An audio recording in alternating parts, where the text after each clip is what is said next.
विश्व के कोने कोने में अपनी कलम से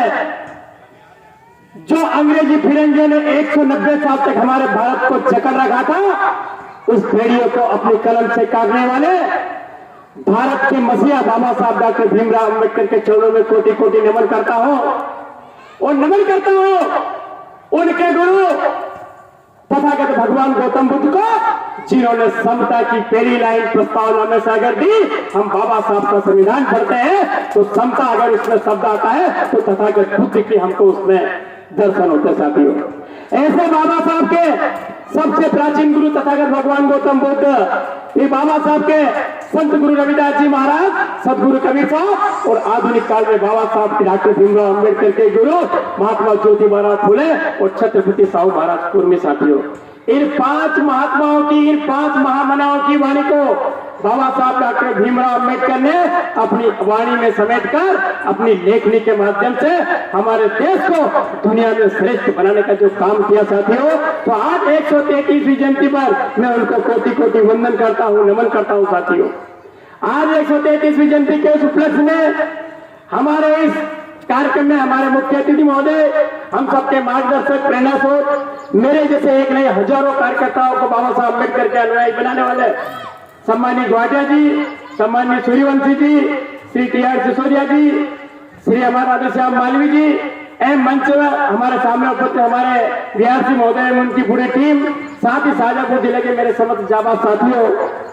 बंधुओं,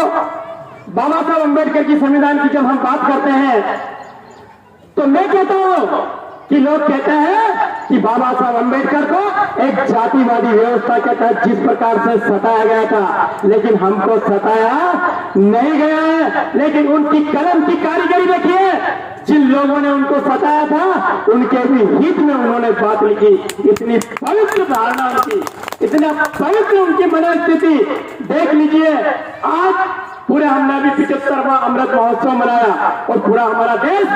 दुनिया का नेतृत्व करने की ओर अगर आगे बढ़ रहा है तो ये भारतीय संविधान की खूबसूरती है साथियों। और हम 140 करोड़ भारतीय कंधे से कंधा मिलाकर आज विश्व गुरु की ओर आगे बढ़ रहे हैं, तो ये भारतीय संविधान की खूबसूरती है साथियों।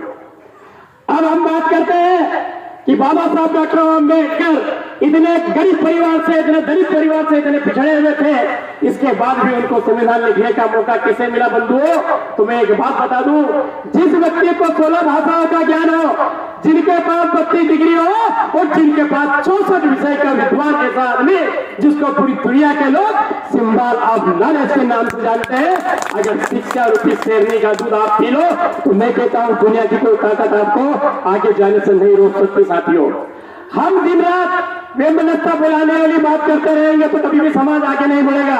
मैं आपको बता देना चाहता हूं कि जिस प्रकार से साइमन कमीशन जब भारत आया था और जो 3 सूचियां बनी थी, पहली सूची अनुसूचित जाति की बाबा साहब अम्बेडकर ने बना के दी, दूसरी सूची अनुसूचित जनजाति बना के दी और तीसरी सूची बाबा साहब ने अन्य पिछड़ा वर्ग की बना के दी साथियों। वो सूचियों को बनाने का जो महत्व था, शैक्षिक स्तर पर, सामाजिक स्तर पर और आर्थिक स्तर पर पिछड़ेपन की जो 3 सूचियां बनाई थी, तो मैं एक बात आपको बता देना चाहता हूं, आप इस बात को नोट कर लीजिए बंधुओं, कि जो समाज सबसे ज्यादा शिक्षित हुआ उसी समाज ने आज शिक्षा के कलम फेंक दी। और आप देख लीजिए शिक्षा का स्तर वापस नाप के देख लीजिए कि वापस हम सबकी ओर आ रहे हैं साथियों। तो आपको